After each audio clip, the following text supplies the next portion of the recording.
हमारी कम से कम 12 से 13 सीटें आनी चाहिए। मैनेजमेंट के माहिर कांग्रेस के दिग्गज कमलनाथ के इस दावे में कितना दम है, ये तो चुनाव के बाद ही पता चलेगा।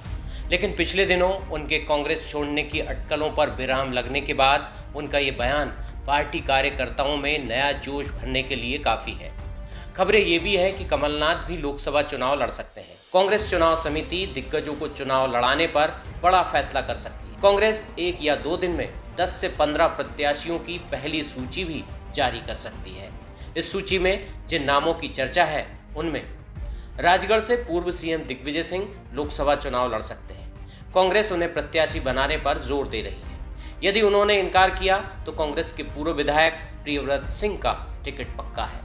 राघोगढ़ भी इस संसदीय क्षेत्र में आता है, वहां से उनके बेटे जयवर्धन सिंह विधायक हैं।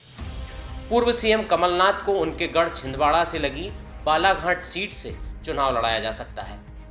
छिंदवाड़ा संसदीय क्षेत्र से कमलनाथ के बेटे नकुलनाथ का चुनाव लड़ना लगभग तय है। उधर देवास से पूर्व मंत्री सज्जन सिंह वर्मा को उम्मीदवार बनाया जा सकता है।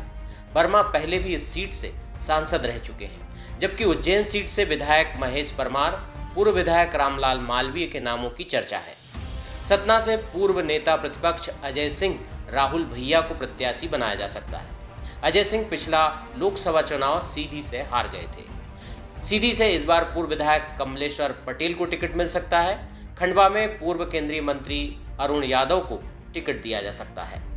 यादव पहले इस सीट से सांसद रह चुके हैं, जबकि रतलाम से कांतिलाल भूरिया को फिर उम्मीदवार बनाया जा सकता है। भूरिया पिछला लोकसभा चुनाव इसी सीट से हार चुके हैं। जबलपुर से पूर्व मंत्री तरुण भनोट, पूर्व महापौर और पूर्व विधायक कल्याणी का नाम चर्चा में है।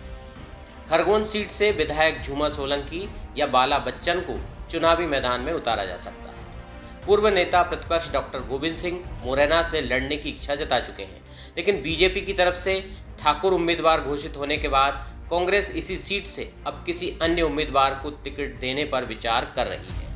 उधर रीवा से महापौर अजय मिश्र बाबा या सेमरिया से विधायक अभय मिश्रा के नाम की चर्चा है। शहडोल सीट पर पुष्पराजगढ़ से विधायक कुंदेलाल मार्को या अनूपपुर सीट से विधानसभा चुनाव लड़ चुके रमेश सिंह के नामों की चर्चा है।